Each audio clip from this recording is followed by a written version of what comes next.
예수님을 사랑하신 분만 아멘 합시다. 그 한 청년이 군대에서 이제 예수님을 인격적으로 만나고 이제 전역을 하고 학교로 돌아와서 이제 예수 믿는 친구들하고 이제 기도 모임을 시작을 했습니다. 그리고 그 기도 모임 가운데 우리 찬양팀을 만들어서 우리가 찬양 모임을 했으면 좋겠다.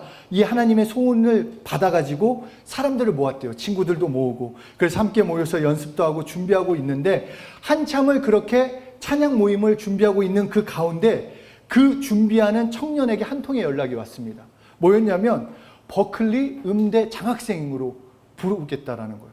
그러니까 자기가 학교를 다니고 있고 이렇게 하니까 주변에서도 야, 네가 복음의 일을 이렇게 열심히 하니까 기도 모임을 여니까 뭔가 하나님이 축복을 하시나 보다, 많이 배우고 와라, 이런 분위기였대요. 그런데 시간이 갈수록 이 청년의 마음 가운데 불편하더래요. 이거 진짜 하나님이 원하시는 걸까? 그래서 이 문제를 놓고 기도하는데 하나님께서는 자신에게 처음 주셨던 그 마음, 이 청년들과 함께 기도 모임을 갖고 찬양 예배를 드리는 거가 이 모임을 이게 가득 채워졌다라는 것입니다. 그래서 이 청년이 결정을 했어요. 나는 안 가고 여기에 남아서 찬양 모임을 시작했다라는 것입니다. 그래서 주변에서는 버클리를 가지 않은 것뿐만 아니라 야, 기존에 많은 찬양팀이 있고 찬양 모임이 있는데 야, 과연 되겠어? 그래서 걱정 아닌 그 걱정의 눈빛을 보냈다라는 것입니다. 그리고 그 걱정은 현실이 됐어요. 하나님을 위해서 정말 버클리도 포기하고 기도하고 순종하며 결단했기 때문에, 자기가 결단하고 사람들이 이렇게 모였기 때문에 뭔가 빵 터지고 뭔가 무슨 일이 생길 줄 알았는데 아무 일도 생기지 않았다는 것입니다. 몇 년간 청중보다 이 찬양팀이 더 많은 찬양 모임이었대요. 그런데 그것을 위기로 여기지 않고 오히려 우리가 하나님을 집중해서 하는 찬양의 시간으로 만들자. 그래서 열심히 기도하고 열심히 찬양하고, 그런데 그 열매로 청년들이 가장 사랑하는 워십팀으로 하나님이 만들어 주셨어요. 그 워십팀이 뭐냐면 제이어스예요. 제이어스. 그리고 그 청년이 바로 지금 제이어스 대표로 있는 김준영 대표가 됩니다. 찬양팀을 세우고 찬양 모임을 시작하는 거 분명 하나님이 주신 마음으로 시작을 했어요. 그런데 버클리를 포기해야 했고 또 그것을 믿음으로 선택했지만 여전히 환경은 그대로였다라는 거예요. 주변의 시선들 계속 지속될 수 있을까? 몇 년간 찬양팀보다 청중이 적은 그 상황 가운데 있었지만 그럼에도 위기를 하나님을 찬양하며 하나님을 집중하는 기회로 삼아서 결국은 하나님의 섭리를 경험하게 됐다라는 것입니다. 우리 이 믿음의 길에서 이런 얘기가 있습니다. 고난이나 위기는 포장된 축복이다 라는 말이 있습니다. 그러니까 왜 고난이나 위기가 포장된 축복이냐? 왜냐하면 하나님의 섭리는 위기가 따르기 때문입니다. 이거를 좀 아셔야 돼요. 하나님께서 어느 날 아브라함을 부르셨어요. 그리고는 아브라함에게 얘기를 합니다. 야, 너의 아들 이삭을 바쳐라. 그러니까 하나님께 아브라함은 순종할 기회도 되었지만 한편으로는 아들을 잃을 기회도 함께 찾아왔다라는 것입니다. 신약에 와서도 천사가 마리아에게 이런 말을 합니다. 누가복음 1장 31절에 보라, 내가 잉태하여 아들을 낳으리니 그 이름을 예수라 하라. 그러니까 마리아에게 이 말씀은 하나님의 독생자를 잉태하는 기회도 되지만 동시에 돌을 맞아 죽을 수도 있는 위기였다라는 것입니다. 예수님을 통해 치료와 역사를 경험했던 사람들도 마찬가지입니다. 예를 들어서 바디메오나 삭개오를 보면은 예수님이 지나가실 때 이들에게 건강할 수 있는 기회도, 축복을 경험할 수 있는 기회도 주어졌지만 한편으로는 창피를, 수치스러운 것을 감수해야 할 위기도 함께 찾아왔다는 것입니다. 그런데 그때 위기에 주저하지 않고 순종함으로, 하나님께 그 순종함으로 그 위기를 기회로 잡았다는 것. 그러니까 신앙이라고 하는 것은 하나님께 순종할 수 있는 기회와 그 순종할 때 놓여있는 그 위기 사이에 하나님을 붙잡는 거가 우리에게 축복이 된다는 것입니다. 위기가 위기로 끝나지 않고 기회고 축복임을 경험할 수 있는 것은 하나님께 나를 드릴 때 경험할 수 있게 되는 것입니다. 그러므로 첫째로 우리는 위기를 용납해야 합니다. 그러니까 우리의 삶에 위기가 있음을 인정하셔야 돼요. 위기를 받아들여야 하는 것입니다. 하나님께 말씀에 순종할 때 내가 포기해야 하는 것들, 내가 희생해야 하는 것들 당연히 있어요. 그냥 내가 하나님 믿었기 때문에 무조건 복 받는다, 그럴 수는 없다라는 것입니다. 그러나 하나님의 말씀에 순종할 때 분명히 위기가 있지만 그 위기를 이상하게 여기지 말라라는 것입니다. 왜 내 삶에서 이런 위기가 있지? 왜 이런 어려움이 있지? 그렇게 생각하는 것이 아니라 오히려 그것을 기회로 여기라고 말씀하고 있습니다. 손해를 보거나 희생해야 할 부분들, 정말 그런 부분들이 생기면 정말 내가 위기를 만나면서 굳이 내가 위기까지 만나면서 이런 일을 해야 돼? 라는 생각이 들 수 있습니다. 말씀에 순종하려니까 내가 이거 포기해서 내가 얻는 게 뭐지? 내가 꼭 이것까지 포기해야 돼? 내게 돌아오는 게 뭐가 있어? 희생해야 하는 것들 생각이 날 수 있습니다. 그런데 우리가 분명히 기억해야 할 것은 하나님의 섭리에는 위기가 따른다라는 것, 하나님께 순종할 때는 위기가 따라온다라는 것을 알아야 한다라는 것입니다. 그런데 또 기억해야 할 것은 그렇게 위기가 따라오지만 하나님의 섭리는 분명히 이루어진다라는 것입니다. 그러니까 위기의 때에 우리가 결과를 보기 전에는 이해되지 않는 일들이 너무나 많이 있습니다. 분명 순종했는데, 내가 말씀을 따랐는데, 내가 기도했는데 왜 아직은 응답은 오지 않고 내 상황은 그대로일까? 그렇게 보일 수 있습니다. 그 상황이 이해되지 않을 수 있는데 그것은 당연해요. 왜냐? 하나님의 때와 내 때와 하나님의 생각과 내 생각이 다르고 내 경험이 다르기 때문입니다. 그런데 분명한 것은 하나님께서 위기를 순종의 기회로 내가 만들 때 모든 것이 합력하고 선을 이루어 주실 것이기에 그냥 믿음으로 하나님께 그 기회를 드릴 수 있는 그런 삶을 살아가야 하는 것입니다. 이 한자가 위기, 이렇게 한자가 이렇게 쓰이는데 이 위기라는 단어가 두 가지 단어가 합쳐진 거예요. 하나는 위험이라는 단어와 기회라는 이 뜻하는 두 개의 글자로 이루어진 게 위기예요. 그러니까 위기는 위기로 끝낼 수도 있지만 동시에 기회로 만들 수 있다는 것입니다. 내가 믿음으로 살 때, 말씀으로 결정할 때 위기를 용납하고 하나님의 기회로 만들 수 있다는 것입니다. 요셉은 하나님께서 꾸게 하신 꿈을 가지고 그냥 자기의 꿈을 말한 것 뿐이었어요. 야, 이런 꿈을 꿨어. 형들에게 말한 것 뿐이에요. 그런데 그것으로 인해 애굽 보디발 집에서 팔려갑니다. 노예로 팔려가요. 그러나 팔려갔다고 해서 자신의 삶을 낙담하거나 하나님을 원망하거나 내 삶은 왜 이래? 내가 하나님을 인정했는데 내 삶은 왜 갈수록 이렇게 험해지는 거야? 이렇게 판단한 것이 아니라 그 팔려간 집에서도 감옥에서도 그냥 똑같이 하나님을 인정하고 하나님을 그냥 섬기며 살았다라는 것입니다. 그냥 우리가 요셉이 총리가 됐기 때문에 대단했겠다 하겠지만 요셉의 심정에서 생각을 해보자라는 것입니다. 꿈만 꿨어요. 자기가 꾼 꿈도 아니에요. 하나님이 꾸게 하셨어요. 그 꿈을 얘기했는데 노예로 팔려가고 노예에서 그 보디발 집에서 열심히 섬긴 것 뿐인데 그 집주인, 그 부인, 그거의 속임에 빠져가지고 또 감옥에 갇히고 과정만 보면 요셉은 위기에서 더 큰 위기로 빠지는 것처럼 보였다라는 것입니다. 그러나 한 번도 그 현상을 가지고 환경을 가지고 요셉은 낙담하거나 좌절하거나 하나님을 원망하지 않았어요. 하나님의 살아계심을 오히려 인정했다라는 것입니다. 그 위기를 받아들였어요. 그렇다고 해서 그것을 받아들였기 때문에 내가 막 살 거야, 나는 어차피 끝난 인생이니까 이렇게 살 거야 한 것이 아니라 더 하나님을 신뢰하는 시간으로 삼았다라는 것입니다. 그 결과로 어떻게 이방 민족 노예로 온 사람이 총리까지 올라가요? 하나님께서 그렇게 준비해서 결국은 요셉만이 아니라 이스라엘 민족까지 살리는데 쓰임받았다는 것입니다. 지금 계속 나누지만 하나님의 섭리에는 위기가 따릅니다. 결국은 결정을 해야 돼요. 믿음은 선택이에요. 그냥 편하게 믿을 수는 없습니다. 내가 희생이 따라요. 내 시간을 드리거나 이 주일 예배만 하더라도 자기들이 결정하고 온 거예요. 편히 쉴 수 있고 늦잠 잘 수 있고 그냥 편하게 할 수 있는 이 시간을 하나님께 드린다라는 거예요. 왜냐? 하나님을 예배해서 하나님의 예배 가운데 하나님의 인도하심을 받기 위해서 나왔다라는 것입니다.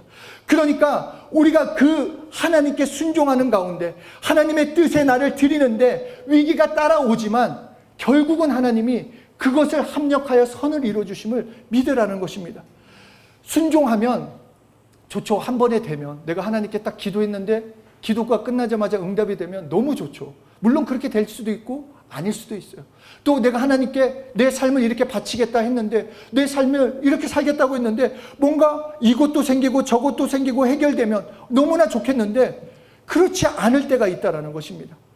그럼에도 불구하고 우리가 만약에 그런 상황 가운데 내 이 땅에서 내가 희생하는 것 때문에 내가 이 땅에서 위기가 찾아올까 봐 내가 손해를 보고 뒤처질까 봐 세상과 타협한다면 당장의 삶은 편리할지는 모르지만 결국은 하나님이 예비하신 놀라운 삶, 하나님이 이끄시는 삶은 온전히 누릴 수 없다라는 것입니다.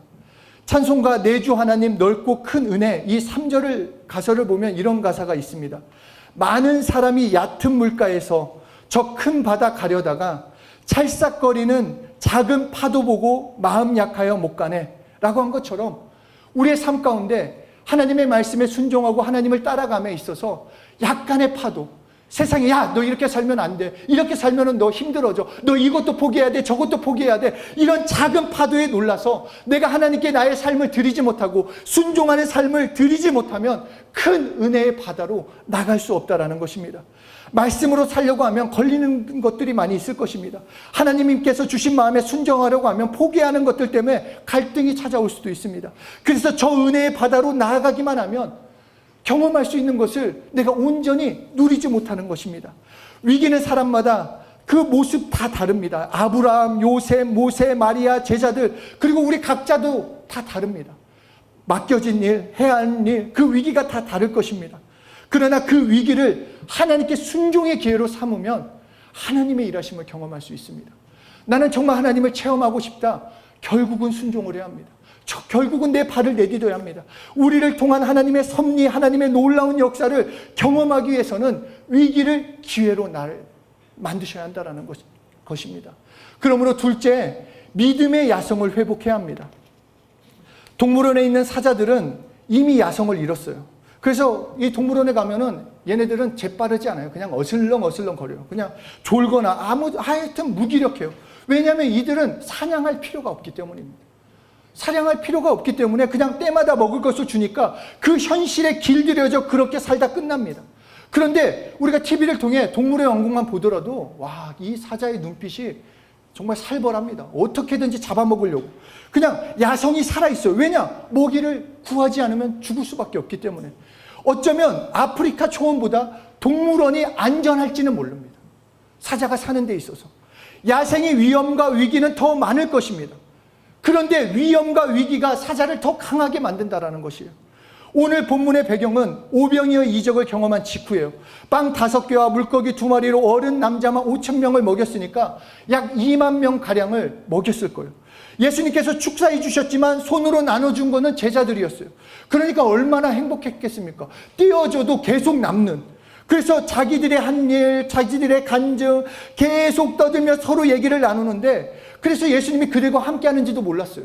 그냥 자기들끼리 예수님께서 야 너희들 먼저 가. 네, 예, 알겠어요. 그렇게 해놓고 자기들끼리 먼저 떠납니다. 그런데 조금 시간이 지나고 어두움이 들어오지고 폭풍우가 치는 것입니다. 어려움이 찾아오고 위기가 찾아오자 그 받았던 은혜, 조금 전, 바로 몇 시간 전 그 오병이어의 감격은 하나도 없어졌어요. 그냥 두려움에 찾아왔어요. 죽음의 공포 가운데 사로잡혀 있었습니다. 그렇게 두려움에 떨고 있을 때 밤 사경, 우리 시간으로 하면은 새벽 3시부터 6시 사이에 한 물체가 무리를 걸어옵니다. 폭풍우가 치는데 깜깜한 어둠 가운데 저 멀리서 한 물체가 올라오는데 사람의 모양인 거예요. 그러니까 제자들이 다 같이 외쳐요. 야, 유령이다. 저 귀신이다.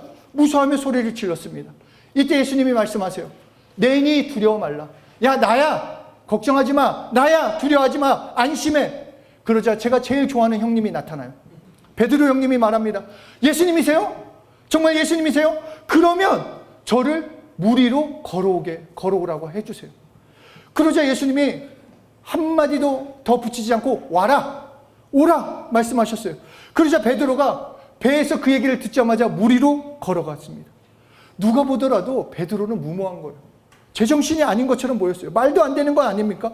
왜 물이, 그것도 폭풍이 위에 물 위로 왜 가? 세상적으로 볼 때는 배 안이 안전한 거예요.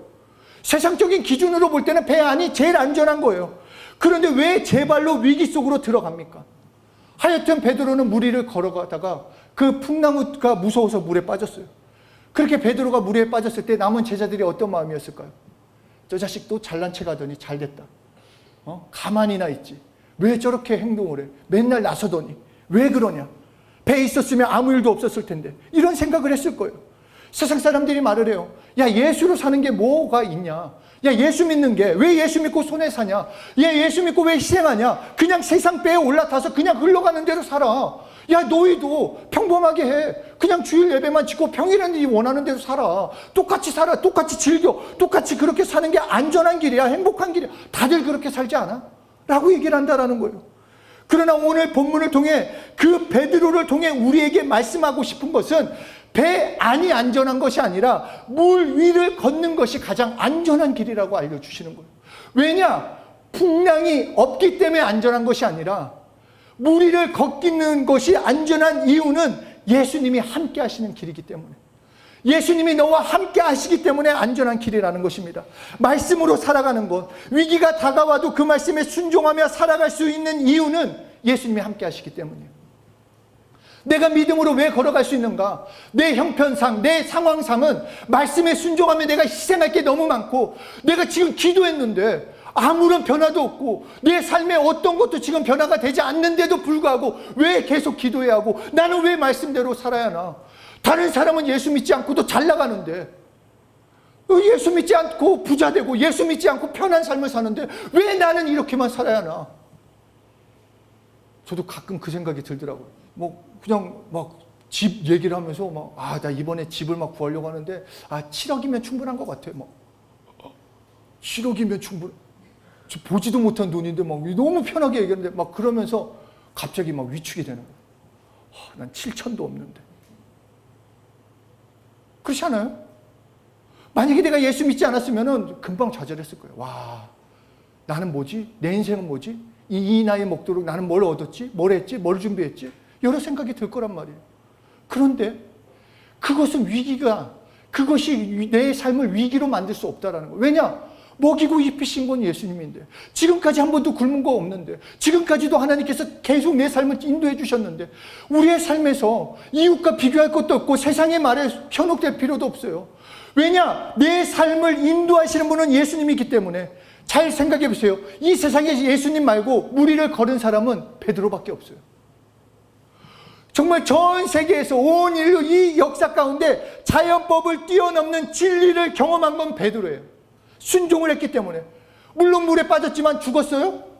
베드로 안 죽었어요.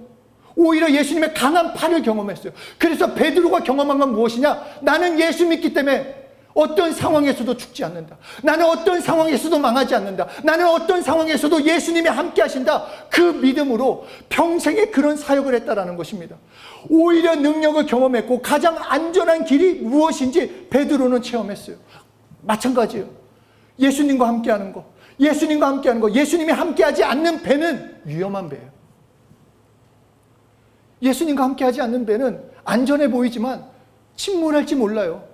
그러나 위험하게 보이는 그 무리를 걷는 길이라 할지라도 예수님과 함께할 때 축복의 길을 누릴 수 있다는 것입니다.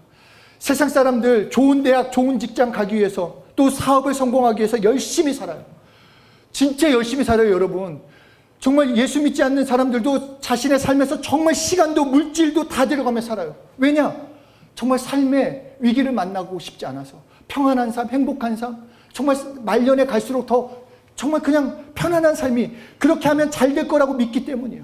그런데 여러분 잘 생각하셔야 돼요. 세상적인 것, 영적이지 못한 것은 보장이 없어요. 내가 아무리 돈이 많다고 해도, 아무리 얻을 수 있다고 해도, 가진 것이 많다고 해도 그것을 얻을 수도 있고 못 얻을 수도 있고, 지속할 수 있는 능력이 있을 수도 없고 없을 수도 있어요. 그것이 그리고 진짜 행복을 줄지 안 줄지 그것도 모르는 거예요. 그러나 복음은 보장이 있다는 것입니다. 예수님이 함께하기 때문에, 예수님이 책임져 주시기 때문에, 하나님의 말씀 따라 사는 사람은 하나님의 확실한 보장이 있어요. 책임져 주는 삶을 살 수 있다는 것입니다. 그렇기 때문에 하나님을 믿는 우리, 예수 믿는 우리의 인생은 동물원에 살면 안 돼요. 동물원에 그냥 이 정도로 만족하면 안 돼요, 여러분. 그냥 이 정도, 그냥 살만하니까 그냥 이렇게 살면 되겠다, 이렇게 하는 것이 아니라 야성을 회복해야 한다는 것입니다. 우리도 막 뛰쳐나가야 돼요. 살아있는 것처럼 살아야 한다는 것입니다. 그러기 위해서 말씀에 나를 던져야 합니다. 말씀에 순종해 봐야 돼요. 한 말씀이라도 나를 던져보라는 거예요. 무리를 걸어갈 때 위기가 따른다 할지라도 그것이 가장 안전한 길이기 때문에, 하나님의 말씀이 다가왔을 때, 그 말씀에 순종할 때 그것이 위기처럼 보인다 할지라도 순종해야 한다는 것입니다. 그래서 믿음의 발걸음을 내딛는 사람에게 이렇게 전도서에서 말합니다. 7장 14절 우리 함께 읽겠습니다. 시작. 행하시는 일을 보라. 하나님이 굽게 하신 것을 누가 능히 곧게 하겠느냐. 형통한 날에는 기뻐하고 곤고한 날에는 생각하라. 하나님이 이 두 가지를 병행하게 하사 사람으로 그 장래일을 능히 헤아려 알지 못하게 하셨느니라. 우리가 볼 때는 형통한 날이 있고 또 어떤 날에는 곤고나 위기의 날이 찾아오는 것 같아요. 그렇잖아요. 늘 형통하지도 않고 또 늘 위기도 있는데 어떨 때는 형통하기도 하고 어느 때는 위기가 있는데, 그런데 재밌게 하나님께서 오늘 말씀에서 주시는 말씀은 이 두 날 다 모두 내게 속한 거다, 그런 거예요. 내게 속한 거다. 너희의 미래 너는 아직 모르지만 나는 안다. 그리고 너희에게 속한 이 위기, 너희의 형통 다 내게 속하였어. 너희에게 나만 믿고 따르면 밝은 미래를 주시겠다라는 하나님의 약속이 되는 것입니다. 위기 속에 있다고 해서 좌절할 것도 없고 형통한 길에 있다고 해서 또 자만할 것도 없어요. 왜냐? 이 두 날 다 하나님께 속해 있기 때문에 내가 하나님께 속해 있으면 나의 미래는 밝히 열려 있다라고 우리에게 말씀해 주시는 것입니다. 그러므로 하나님께 속한 하나님의 역사하신 나를 누리는 것은 말씀에 순종하는 삶을 사셔야 합니다. 나의 위기 가운데 그 말씀을 붙잡아야 돼요. 내가 손해보고 희생하는 것이 있다 할지라도 그 위기 가운데 오히려 그것을 순종의 기회로, 하나님의 역사를 경험할 수 있는 기회로 만들어 보자라는 것입니다. 정말로 이 에버랜드에 있는 그런 사자 말고 지금 저 초원을 달리는 그 야성이 회복되어 있는, 그래서 정말 그 말씀으로 한번 달려가 보자라는 것입니다. 물론 사냥할 때 실패도 하겠죠. 열심히 달려갔는데 놓칠 수도 있겠죠. 그런데 그 조그만 거 놓쳤는데 바로 옆에 막 큰 버팔로가 잡혀 있다. 얼마나 좋아요. 우리는 몰라요. 우리의 바로 앞의 일이 어떻게 될지 몰라요. 그러나 우리가 순종하며 걸어갈 때 하나님이 책임져 주시는, 정말 하나님이 이끌어 주시는 그 삶을 살 수 있다는 것입니다. 무리를 걷는 인생이 정말로 축복된 인생입니다. 무리를 걸어보는 인생이 하나님의 역사하심을 체험하는 것입니다. 말씀으로 도전해 봅시다. 정말로 나에게 위기가 있다, 그렇게 생각하지 마시고 오히려 말씀을 받아서 그것을 기회로 삼아서 하나님이 주신 기회를 놓치지 않고 그 체험해 보는 한 분 한 분이 되시길 예수 이름으로 축복합니다.